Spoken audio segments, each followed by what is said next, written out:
So we're going to move on to robotics now. We're delighted to have with us Travis Schneider, who's business development manager at RE2 or RE Squared Robotics, which is based in Pittsburgh in the USA. Its robotic arm technology has been used on aerial work platforms and other equipment. And I think, Travis, you're going to talk about the use of robots and artificial intelligence systems on the construction of a solar park project. We're delighted you're with us. Over to you, Travis.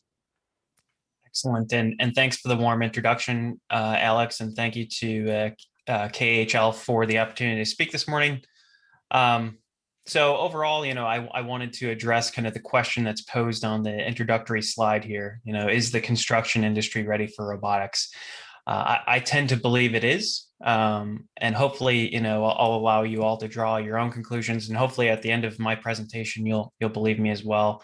I do anticipate there to be a lot of head nodding as I go through a number of the topics that I'm going to discuss. You all are going to think I was very well coordinated with, Fred and Johan's presentation. And believe me, we didn't talk before today, but you'll notice a lot of common themes, hopefully throughout my presentation. So just jumping right into the agenda. First, I'll discuss a little bit about RE Squared Robotics, who we are, what we do. Talk about some of the key trends and motivations that I've heard from within industry. Again, I'm expecting a lot of head nodding as I go through some of those trends. And then I'm going to highlight some of the key features of robotic arm technology specifically. We heard a lot from equipment manufacturers this morning, but I'm going to speak specifically to some of the key features that I believe robotic arm technology should include in order to pursue these sorts of applications within the construction domain. As Alex alluded to, then I'm going to jump into one particular case study focused on solar plant construction. So I'll kind of step through some of the key value adders of robotic arm technology in that application. I'll then finish up by talking a little bit about some future applications that we see on the horizon, and then open the floor for any questions that might exist. So a little bit about RE Squared Robotics. Our key mission stated here is to develop intelligent mobile manipulation systems that either empower workers to do their job safer or more efficiently, but ideally both, really. So we're trying to kind of thread the needle or arrive at the nexus of improving worker productivity and improving worker safety through intelligent mobile manipulation systems. And what I mean by that is not only robotic arm technology that can move through the world, so move through your construction site, but also be exposed to the harsh environment from a mobile standpoint, right? When we talk about mobile equipment, I'm also talking about mobile manipulators that can persist in that sort of environment as well. So as a company, we were founded in 2001 as a Carnegie Mellon spinoff. So for those familiar with Pittsburgh, it shouldn't probably come as much of a surprise that we're a spinoff from Carnegie Mellon University. And for the first part of the company's history, we were largely focused in on Department of Defense applications and explosive ordnance disposal. Well, that sounds very different from the construction industry. At the same rate, it's actually very similar in terms of the rigor of the technology required. So we've been, over our 10-year transitioning our technology from those DoD-facing applications to start to adapt to other sorts of challenging industries, construction being one of them. And then in terms of how we go to market, so it's really one of two ways. So first of which is we either sell component robotic arms that are mobile ready, again, ready for those outdoor applications, or turnkey custom solutions. And I'll feature one of those in the discussion today. And then the key verticals that we're focused on beyond the Defense Department are construction, aviation, energy, and medical applications. So why should the construction industry be focused in on robotics, right? So why are we all here? Why am I speaking? First of which, and again, I'm expecting a lot of head nodding here virtually, but we're dealing with an aging workforce where there's a wide variety of construction workers that are reaching, the end of their career, and they're taking a lot of those skills with them, and they're not being replaced by new younger workers, right? So there's a labor shortage, particularly amongst the younger generation. For those workers who are still in industry, we need to keep them in industry, being productive. So we want to avoid a lot of potential safety hazards. And then additionally, there's a lot of regulatory or compliance that's coming down from any number of governments mandating higher safety standards for these workers because we want to protect them, right? Next is, that given the competition across the globe today, there's a strive for enhanced efficiency and productivity. But at the same rate, a lot of construction is still done very manually today. So there's often a yearning for where we're going to see step changes in efficiency.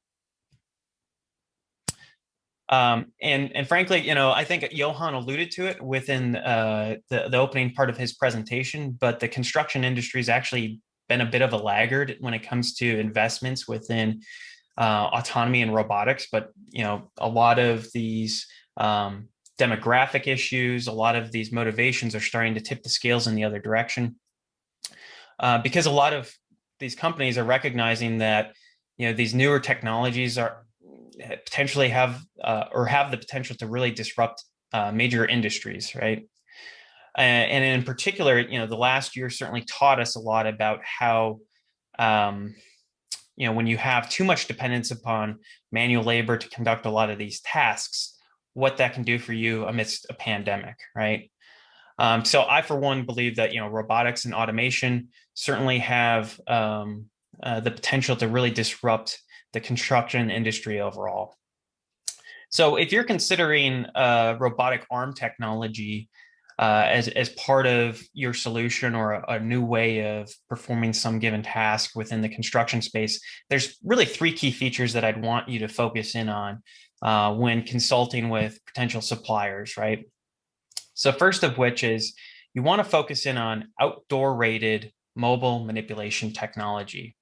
So when you compare and contrast a mobile manipulator, that is a manipulator that's optimized for an outdoor environment, with typical industrial robotic systems, industrial robots are used to having conveyance systems that present parts to the robot. The robot performs some task in a small cell, and then those parts is then shuttled out of the way. Well, that's not at all the operating environment within the construction industry. Within the construction industry, you actually have to take the robot to the physical task. So how does that change things? Well, first of which, you can't rely upon these, behemoth robotic manipulators to navigate this extremely cluttered environment to go to perform those tasks. So you need something much more compact and weight optimized to go and address a given task without sacrificing strength performance in the process. So you should examine things like strength to weight ratios as a means of measuring the ability of a robotic manipulator to perform a given task within that cluttered environment. You want to examine its environmental performance. So for instance, can it handle Arctic conditions? Can it handle conditions that are akin to operating within the rainforest amidst condensing humidity? Can it handle various forms of precipitation, salt fog? These are all considerations that have to be made for robotic technology that's exposed to what I call the real world, or the elements. Thirdly, is this technology power efficient? More often than not, those industrial robotic arms are plumbed into 480 volt three-phase. They're siphoning off huge amounts of power. When you're operating on a fixed power supply, presumably from a set of batteries, you want to be able to be very power efficient so that you can perform those tasks without having to constantly recharge the system. Next, I already kind of hit on this, but you want that solution to be very compact in terms of its form factor. Often we're dealing with a very cluttered environment where we've got to operate around other people or potentially other robots. And then last bullet point here, but certainly not least, is you want your system to be bulletproof. This has to be robust in order to perform tasks within the construction environment. Next major topic is this robotic system has to be able to see outdoors. And while a lot of us take this for granted, it's a very challenging task from an automation standpoint. Again, comparing and contrasting the industrial environment versus the mobile environment, a lot of the computer vision technology that's been developed for the automotive environment relies upon clean, fixed indoor lighting.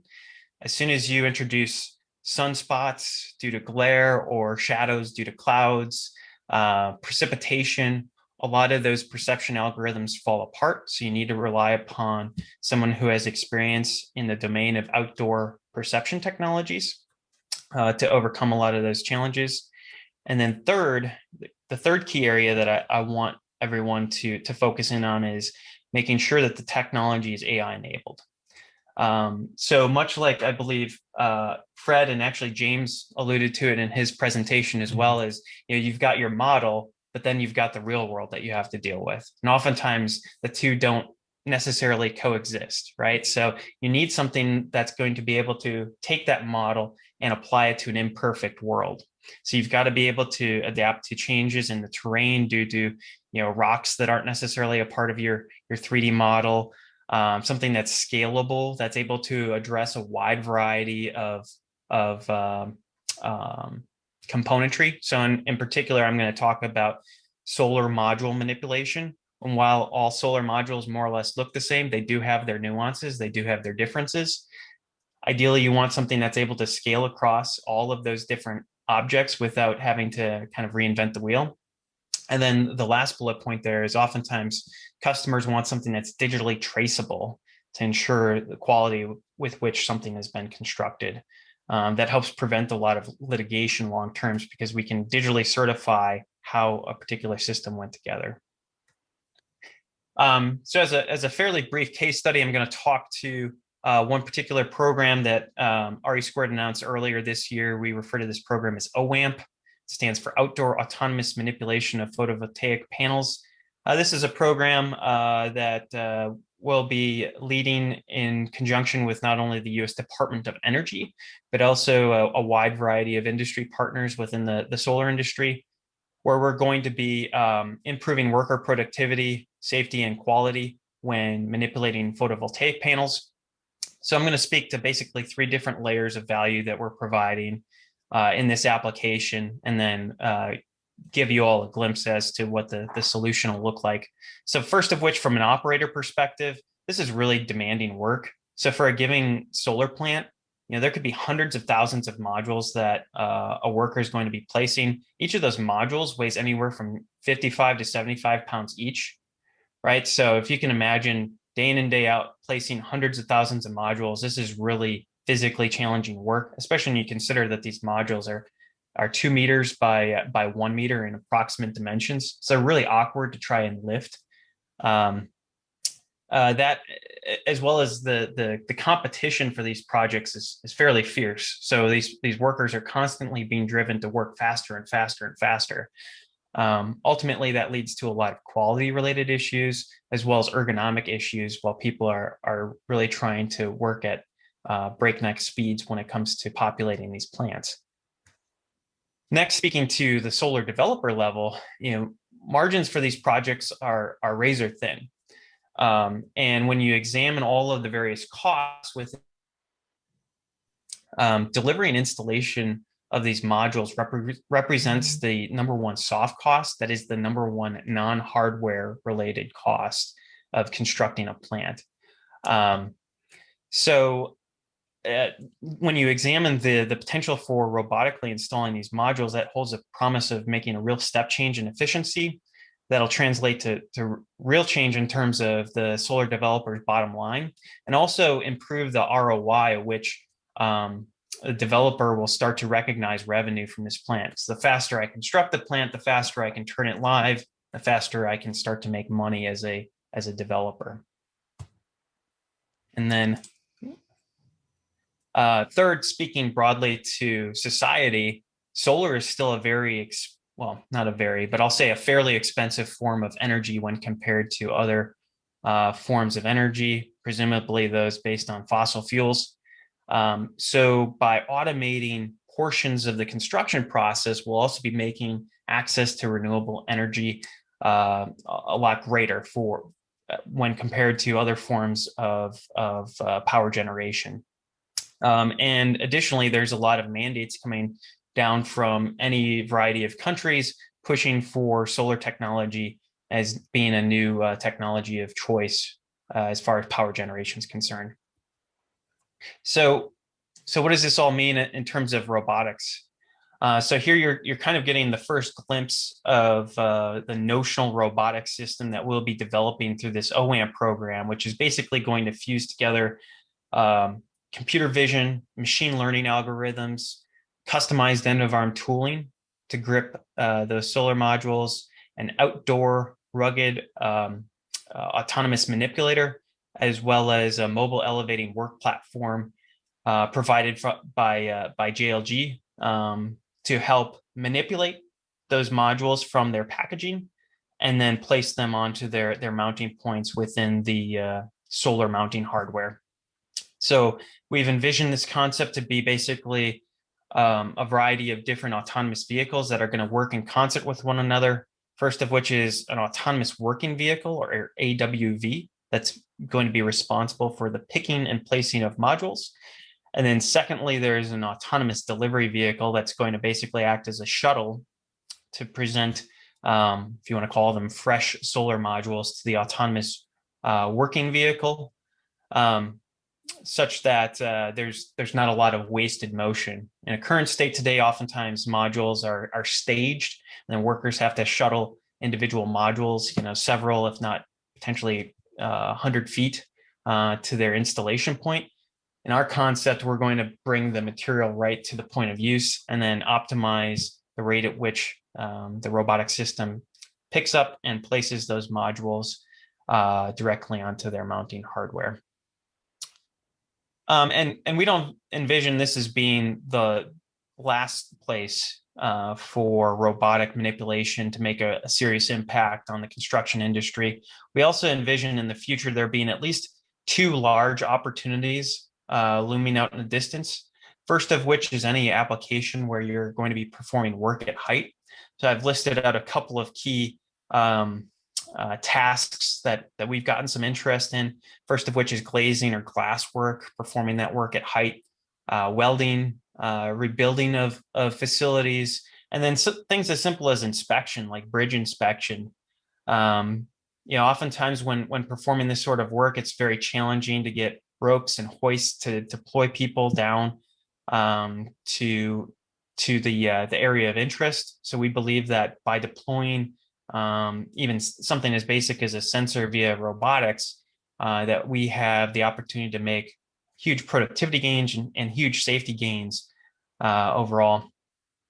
And then we also have the opportunity to provide drop-in robotic drivers to existing implement. And this is technology that, again, we're helping to transition from the DoD space into the commercial space as well. So oftentimes people have large fleets of existing vehicles that might not have drive-by-wire solutions on board. So we can provide drop-in robotic drivers that can manipulate either the primary or secondary controls, such that operators can take a manned asset and make it an either teleoperated or fully autonomous asset long term. So that's a couple of hints at where we see the future of robotics going as well. So with that, I'll open the floor for any questions and leave my contact information up on the screen. Okay, well, thank you very much indeed, Travis. That's a fascinating look into the world of robotic technology. You'll be in the round table in a few minutes' time, but a few direct questions to you. Quick answers if you can. How quickly has this tech developed? For example, is your company doing things now that wouldn't have been possible even a few years ago? So I can't get into all of the particulars of our other commercial opportunities that we're pursuing, particularly around like the aviation industry. We're doing some fairly novel things, as well as in the medical industry. And I would say in both of those cases, the types of applications that we're working on weren't conceivable within the past probably 2 years for a couple of different reasons. One of which would be cost of computing wasn't there in terms of making these solutions cost feasible. And somewhat related to that, I would say, is also the cost of sensing. When you look at the cost of sensors today, it's just ridiculous at how inexpensive sensors are becoming. So that's also enabling us to fuse together multiple modes of different sensing technology to inform our autonomy algorithms on board some really high horsepower computing systems that are, again, very inexpensive and becoming very small. So it's really Moore's law, I would say, that's finally gotten us to the point where these systems can be commercially feasible. Okay, how can we apply robotic in building construction, especially mechanical, electrical, and plumbing installation? For example, pulling the cables via concealed conduits. Is there any technology that works? Boy, yeah. So that's a really interesting question. So the handling of flexible materials is often something that's very challenging in terms of robotic manipulation. I'll say that's a task we're very interested in. I think there's a lot of opportunity there for certain. So in terms of working with like harder materials like plywood, sheetrock, things of that nature, that's actually fairly straightforward from a manipulation standpoint. But when it comes to manipulating flexible materials, oftentimes that's where you might look to having multiple manipulators in order to perform the task. So yeah, handling flexible materials is certainly a challenging application, and that would be my recommendation, is leveraging not only one manipulator but often two. If you think about oftentimes how a person conducts that sort of task, they don't manipulate wire with just a single hand. Oftentimes they're using two. So we try to replicate that within our robotic technology. Okay, what would you say would be today's barriers, obstacles for the application of robots and manipulators? So I think Fred hit on some of this earlier, as well as James. But oftentimes it's just it's more of the change management issue more than anything. Oftentimes I think there's a lot of fear of the unknown. There's a lot of fear of robots taking jobs. But then oftentimes if you talk to the actual operators on the front lines, they're the first ones to actually embrace the technology. So I think it's more of the fear of the unknown. But if you can get in on the ground floor, working directly with the operators and explain to them how the technology is going to solve a lot of their headaches and a lot of their back pain, frankly, oftentimes we see those barriers come down rather quickly. Okay, Wilmot Dixon, construction contractor in the UK, trialed robotic vests in 2018. Has the technology moved on since then? And if so, how? I'm sorry, I'm not familiar with the question. You said robotic vests? Yes. I'm sorry. No, okay, fine. There's lots of other questions. Is the cost of this very high, and is this a real barrier? No. So again, cost of computing, already hit on that. That is falling with Moore's law, as well as cost of sensing is falling drastically. And then in terms of the manipulation technology, so RE2 is producing mobile manipulators that are cost competitive with other sorts of industrial manipulators out there. So I for one believe that this is a cost competitive technology. Okay, there's one that I must admit occurred to me when I was listening to you. Your application of solar farm construction seems a little bit niche. Doesn't it make more sense to apply robotics to mainstream tasks like bricklaying and painting?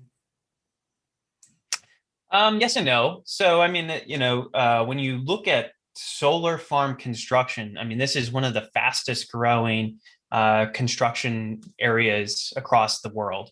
I believe there's something like 230,000 people performing this task throughout the globe today. And frankly, there's still a shortage of workers to perform this task. There's somewhere in the neighborhood of, I believe, 120 let me get the number right. 126 gigawatts worth of solar planned to be constructed in 2021. And there isn't enough people to do the task today. So these developers are having to stage these projects out even 3 years to allow for basically the capacity of manpower to catch up. So I wouldn't say that this is necessarily a niche area today. It's definitely a burgeoning topic of construction. Two very short answers, but I find this interesting. Do you think the pandemic has accelerated the advance of this type of technology or not? Absolutely. I mean, so, speaking from RE2's perspective, we grew not only in terms of, I guess, our revenue profile, but also in terms of our headcount throughout 2020. So much so we're having to kind of share seats between engineers. So, robotics has definitely been a growing industry despite the pandemic. Okay, and final question, can these robots operate completely autonomously or do they need regular monitoring? So yes and yes. So there's often a continuum or a spectrum of autonomy that we often promote to our customers, where at the far end of the spectrum where you need direct human intervention in the loop, we refer to those systems as being teleoperated. There's definitely applications where that will still be the case moving into the future. And then there's also tasks that are more menial, more repetitive in nature, where you might be able to rely upon what we refer to as supervised autonomy, where the system's performing a given task in an autonomous fashion. But basically, there's a commander, I believe is how Fred referred to their system earlier, or really a robotic foreman who's basically authorizing tasks to be conducted. And then in other applications, the system can just simply be deployed and perform a task completely autonomously. However, I think those sorts of applications are a little bit further out today, given the state of where state of the art is.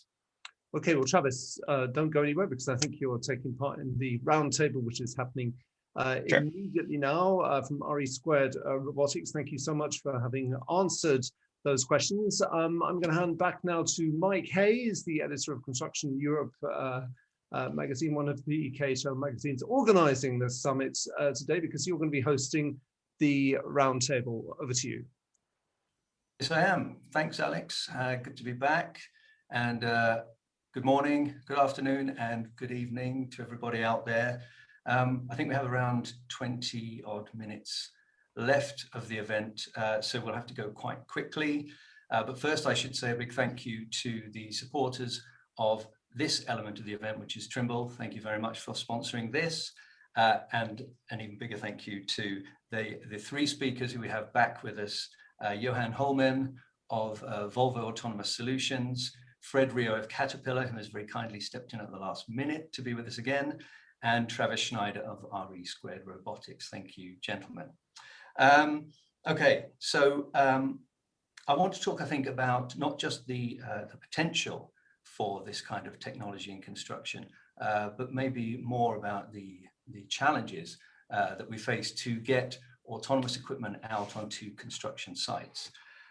So if I can turn first to you, Johan, you already have autonomous equipment, as you've said, operating in quarries, in mines, and other controlled areas.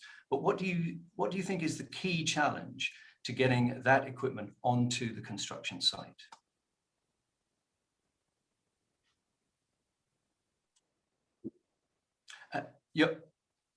Johan, I think you're muted. The classic. There. Can you hear me now? Yes, Johan. Sorry for that. Sorry, the question was the challenge of getting autonomy out there to the... and I would say that the more help the autonomous systems can get from conditions on the site, etc., by emergency stop system or things like that, that for sure makes it easier to start. But then our challenge is to grow our capabilities, our automation capabilities gradually. And by that, meaning that to start dealing with manual traffic or persons driving other traffic, interacting with the autonomous systems, going into having vulnerable road users in the system, etc. So I don't know if that's a good answer, but it's a gradual step that I would say. Yes. It is a good answer, and actually answers my next question, was whether or not you saw some kind of a technological breakthrough that would make a huge difference and really jump things forward or you think this is the way it's going to go, as in an evolution of the technology towards that sort of, and it's about safety as far as you're concerned. Yes, correct, and yes, that is my answer. That it will grow gradually, our capabilities. And what about regulations? Obviously, this is a difficult question to answer because regulations will probably differ around the world, and Volvo is a global company. Do you think, are you targeting an area, for instance, are you targeting European regulations in terms of how you're working with authorities to get this autonomous equipment moved onto construction sites? We are active in many parts of the world on this topic, but for the Tara solution that I presented earlier, that is, it's as initially a focus on Europe. And I touched on it earlier in the questions that I got, that for us then the CE marking or the machinery directive is very important for us. But as I also think I touched upon earlier, is that we do need to interact with the local authorities and rule makers of that area where we are operating in to get approvals for safety, etc. Sure. Okay, Fred, if I could move on to you. Cat has a lot of in-the-field experience of autonomy and autonomous equipment. Can you give us some insight as to the potential productivity uplift that it can potentially offer?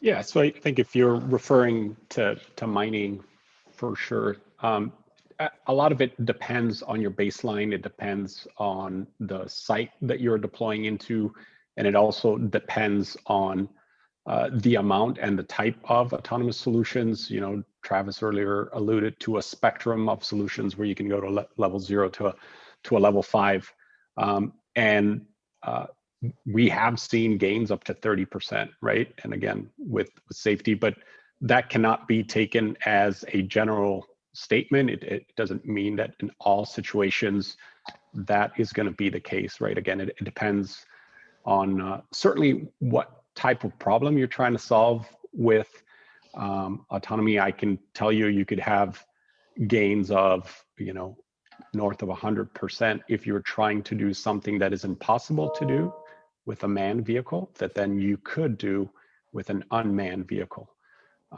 And then, of course, there are many applications where you may even lose a little bit of productivity, but maybe for the gain of safety. So again, you have to really think about a spectrum and be very focused about what problem are you trying to solve.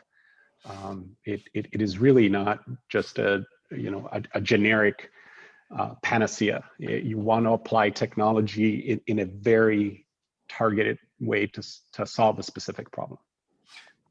On that subject of solving a specific problem, I mean, you're working with this technology day in and day out, and as you say, you're doing it very successfully in mines and quarries. You know, you're moving a lot of earth. Is it a problem that you're trying to solve? Do you need right now to be moving this autonomous equipment into construction sites? Is that seen as a sort of a primary objective of CAT, or are you happy just evolving it as in the areas that you are? Yeah, absolutely. Just like anything else that we do, really, you know, we are trying to be in lockstep with the customers, and what we're trying to do is trying to solve customer problems, you know, unlock value, and a lot of it is unlocked through technology and through autonomy, but not exclusively, right? A lot of it does come even from just broader services, change management, looking at the processes. And so technology helps, but is definitely not the only solution to customer problems. Is it a priority for Caterpillar? We do believe, obviously, that the industry is moving in that direction. So certainly massive amounts of R&D are being dedicated to automation, autonomy, electrification. We know that those unlock value, so that's where we focus. Sure. And the construction industry, let's remember, is crying out for productivity gains. That's right. Having in the past 20 years, I think, gained maybe 1% in productivity compared with manufacturing, which is something like 3.6%. So it is the laggard, I think, as has been mentioned before.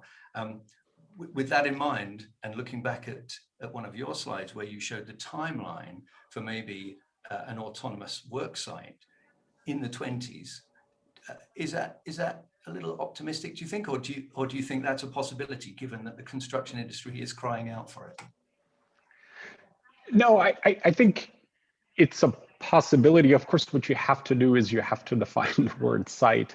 In construction, a motor grader and a compactor working together, that's a site, as well as the massive site of the new Istanbul airport. So certainly there is a certain type and size of site that I do believe that within the next the close future we'll be able to automate. As you introduce more complexity, more different types of operations, then obviously it's going to be further out. I think that a completely unmanned job site where you drop off the machines, June 1st, you come back to pick them up August 30th, that's a long ways out. But certainly portions of the operation or of the job site, we could see within this decade for sure. Right. And if I'm to bolt on to Fred's answer there, I think one thing that's advantageous about the construction industry in particular is you are dealing with controlled sites, right? So going back to Johan's statements earlier around, the challenges with autonomous vehicles, one of the principal challenges with autonomous vehicles today is the fact that they're dealing with an uncontrolled environment, right? If it was solely autonomous vehicles on the road, it'd be one challenge, but it's the fact that we have to nest autonomous vehicles with manned vehicles that make it a real challenge, and just pedestrians in general. When you're talking about something like a solar plant or as Fred pointed out, an airport, you're dealing with a constrained environment where you're dealing with skilled personnel who are prescribed to a different set of rules than just the casual person, strolling around on their scooter or on their bike. So it is actually a bit more advantageous scenario given the control with which the construction industry can operate a lot of these pieces of equipment. Sure. Okay, now Travis, before I come to you, this has sort of been done, and I'm teaching my grandma to suck eggs here, but I think maybe we should just define again the difference between autonomous equipment and robotic equipment in construction. So I'm thinking of it in terms of autonomous equipment being standard construction equipment, which has an operator removed, and robotic equipment specifically built for a purpose, unmanned.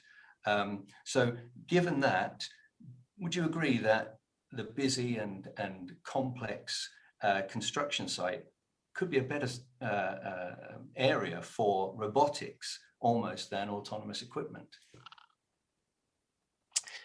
So again, when you refer to there being a firm line between what's defined as strictly robotic versus autonomy, again, I'm going to point back to the fact that there's a spectrum, right? So there's 50 shades of gray in between there. But when you refer to what's more advantageous given the cluttered nature of these sorts of applications, I do think there are advantages, particularly from a safety standpoint, for autonomous equipment. Particularly if you can develop a really robust sensor stack.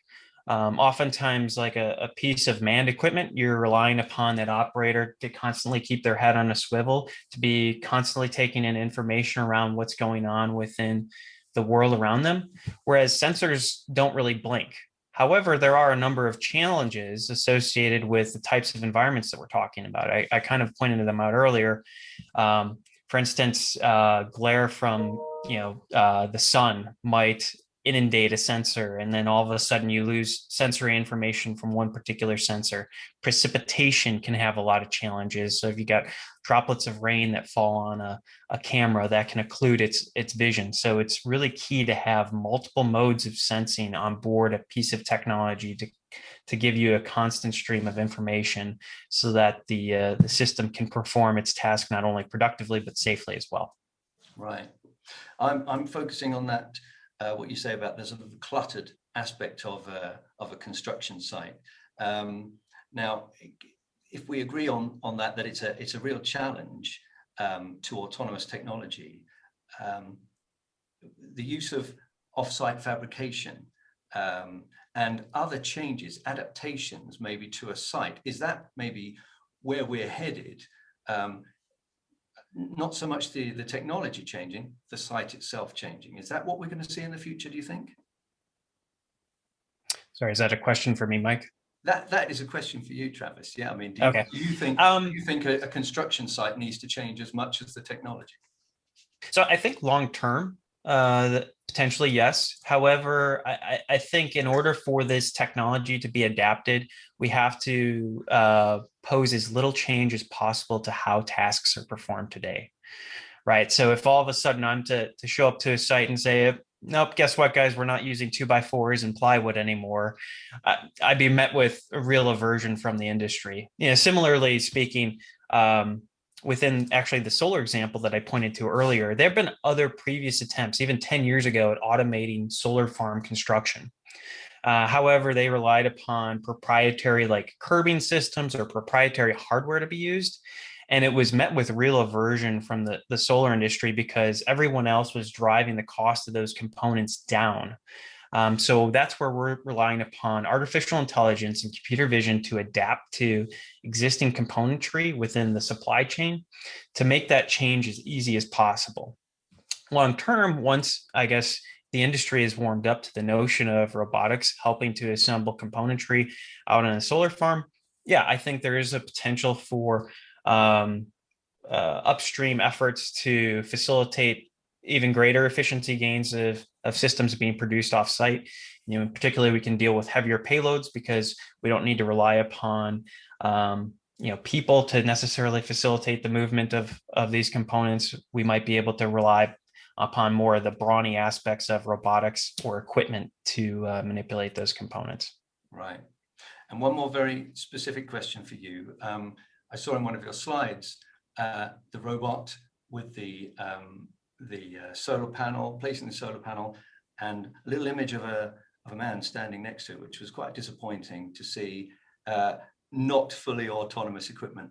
Now, with this in mind, and I'm joking with you really, how clever is this technology?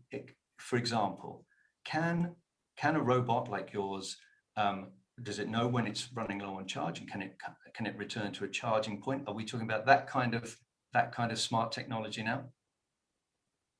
Yeah, so a couple different things there. So in the first iteration of the technology that we are deploying, we aren't necessarily looking at removing people entirely from the process. Again, the challenge is a labor shortage.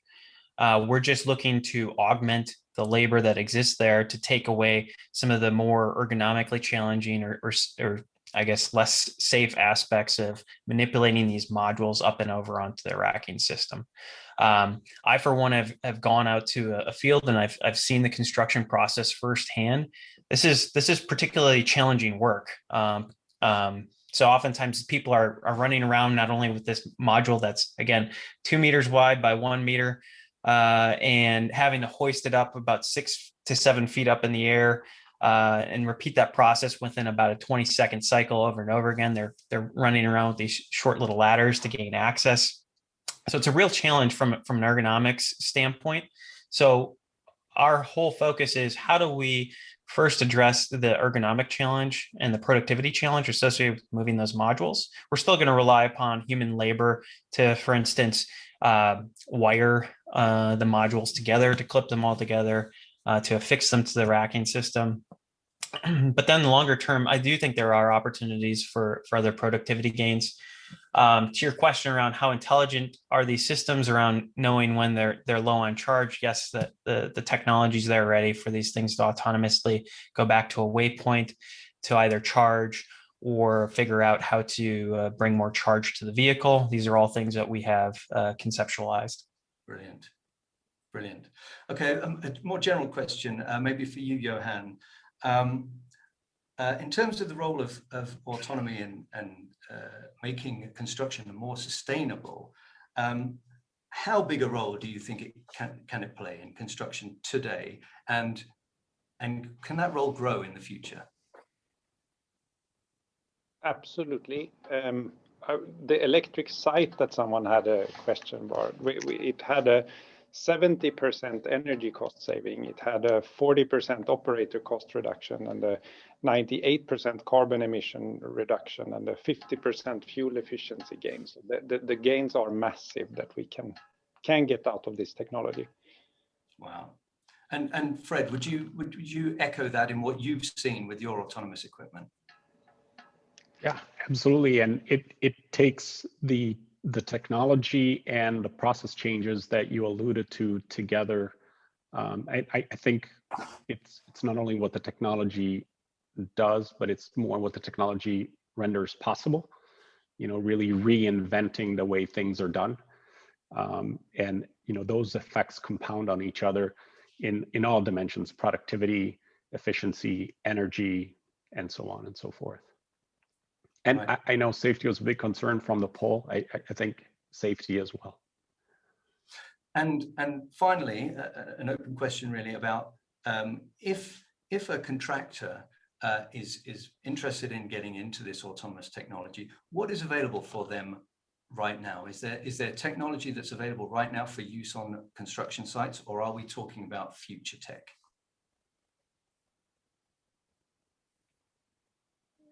Who's that question for? Well, I'll take it. Yeah, absolutely. So as I spoke about, you know, some of the automation on the machines takes the form of assist functions.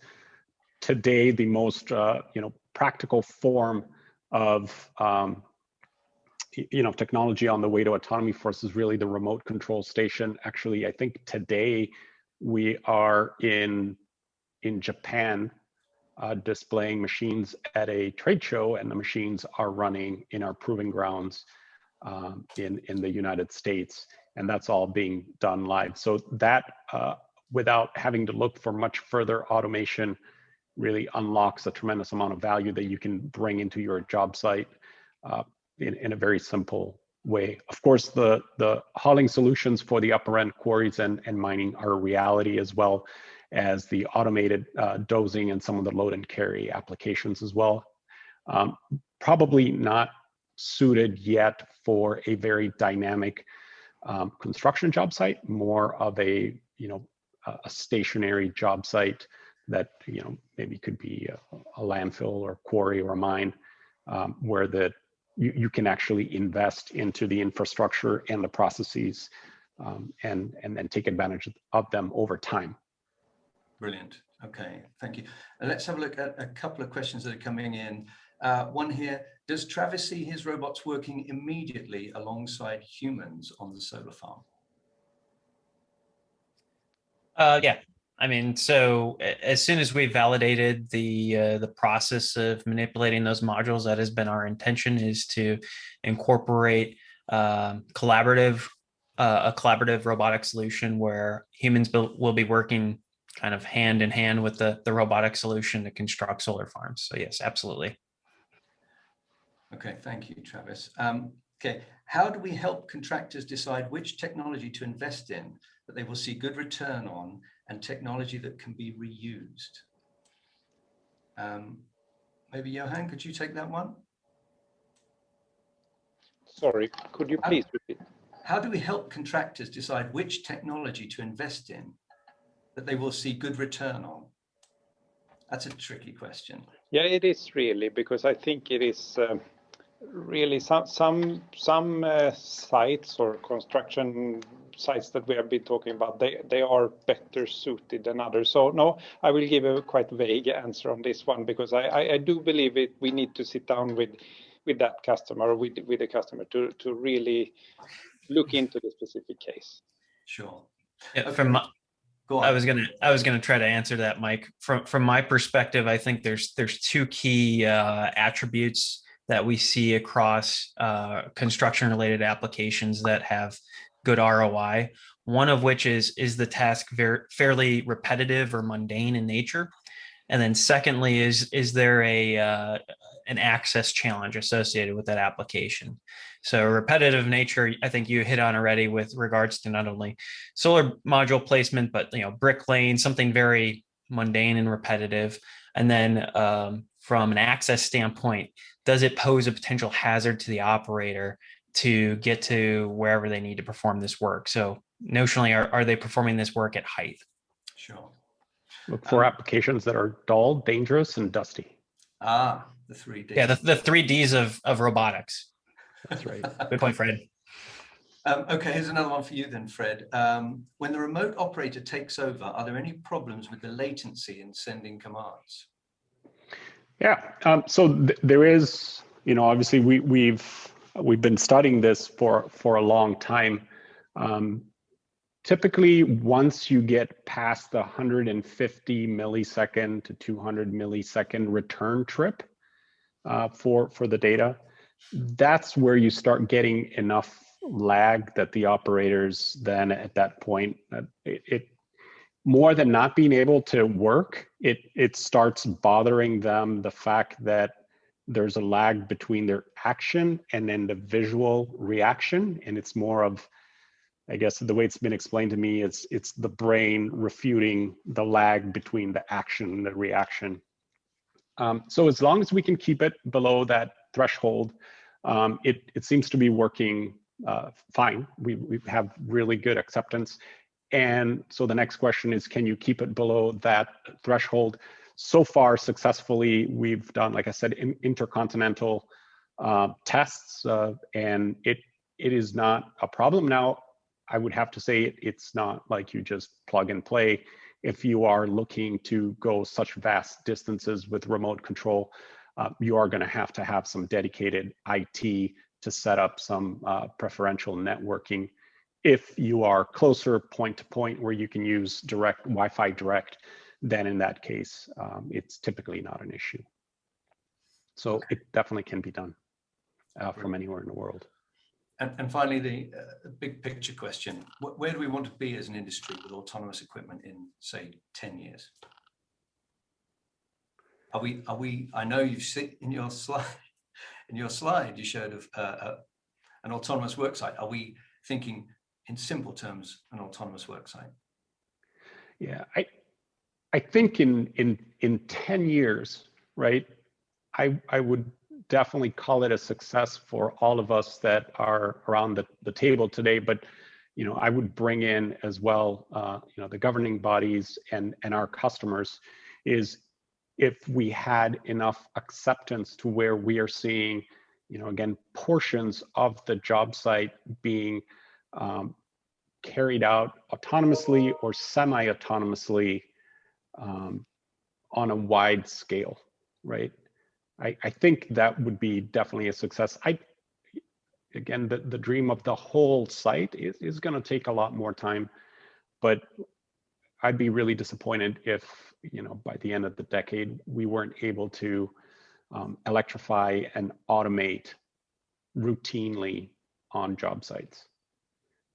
I would say, to everybody too, one of the things that's always on our mind is safety is going to be paramount. We are going to have to be interacting with humans on the job sites, man machines, and a mistake by any of us is a mistake for the whole industry. It could set the whole industry back a long time or a long ways. So that is something that we're very conscious of. Sure. Brilliant. Fred, I appreciate that. Appreciate your answers. Thank you, Fred. Thank you, Travis. Thank you, Johan. Appreciate your time. And now I'll hand back to you, Alex. Thank you. Thank you very much indeed, Mike, and thank you to all of you. It's certainly a very interesting discussion and lots of questions. Just to let you know that there will be a recording of today's events, which will be available to view on this platform very soon. So you will be able to rewatch particular sessions or view the PowerPoint presentations. Thank you to all our speakers today. They all did a fantastic job. I've certainly learned quite a lot of things myself. And once again, I would particularly like to highlight and thank our sponsors, the headline sponsor, Trimble, the silver sponsors, Steel Wrist, Track Unit, and ZTR, supporter plus sponsors, Pix4D and Smart Construction, and supporting sponsors, Lawson's Construction Recruitment. If I could also remind you that you are invited to stay on the platform for the next 45 minutes or so to network with fellow attendees. You can send chats, messages, or make